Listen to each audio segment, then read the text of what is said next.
پہلا پردہ جو ایک پورے کرٹن کی طرح گویا کہ ہمارے پورے معاشرے کے اندر تنا ہوا ہے، وہ سیگریگیشن آف سیکسز، عورتوں اور مردوں کو علیحدہ کرو، مخلوط معاشرت نہ ہو۔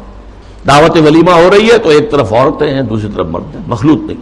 لیکن اب مخلوط بھی ہوتی ہے، وہ تو جدید تہذیب جو ہے جیسے جیسے پھیل رہی ہے، اور کمال یہ کرتے ہیں کہ دولہا اور دلہن کو سجی سجائی دلہن کو لا کر جو ہے وہ وہاں پر اسٹیج پر بٹھا دیتے ہیں۔ بڑھ رہا ہے کینسر جو ہے وہ آگے سے آگے بڑھ رہا ہے۔ پہلا پردہ سیگریگیشن، ٹھیک ہے، کوئی کام کرنے کی پابندیاں نہیں ہے، تعلیم حاصل کرنے پر پابندی نہیں ہے، لیکن یہ کہ سیگریگیشن کے ساتھ ہوگا جو بھی معاملہ ہوگا۔ اگلا پردہ کیا ہے کہ عورت گھر سے نکلے تو یا جلباب کے اندر لپٹی ہوئی ہو، اور یا یہ ہے کہ پھر اسی کی ایک شکل بن گئی، وہ لپٹی ہوئی بھی ہو، اپنے چہرے کے اوپر ایک اس کا حصہ پلو لٹکا بھی لے، اسی کی شکل بعد میں برقعے کی شکل میں آ گئی، آسانی ہو گئی۔ جلباب میں ہے تو آپ کا ایک ہاتھ جو ہے عورت کا وہ چادر کو سنبھالنے پر لگے گا، صرف ایک ہاتھ فری ہوگا۔ اگر آپ نے برقع اوڑھ لیا ہے اور نقاب بھی ڈالا ہوا ہے، دونوں ہاتھ فری ہیں۔ ڈاکٹر کے ہاں جانا ہے، بچے کو لے کر دکھانا ہے، بچے کو گود میں لیا اور ایک ہاتھ میں بوتل لے رکھی ہے دوا کے لیے، ورنہ یہ ہے کہ معاملہ مشکل ہو جائے گا۔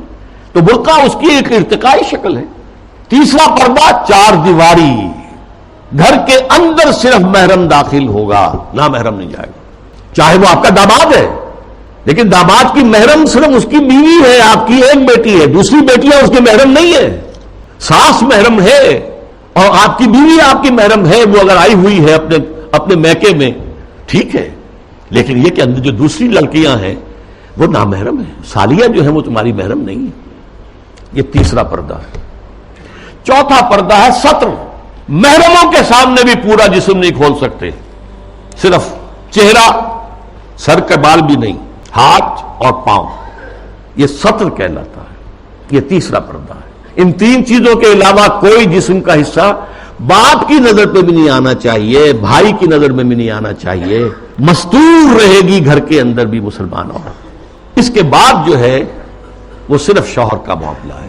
یہ چار پردے ہیں اسلام میں، اس تہذیب کی بنیاد آج اس کی بیخکنی کی جا رہی ہے، ختم کیا جا رہا ہے، اور یہ ماسٹر سٹروک ہے، اسلامی تہذیب کی جڑ کھود دینے والی شے ہے۔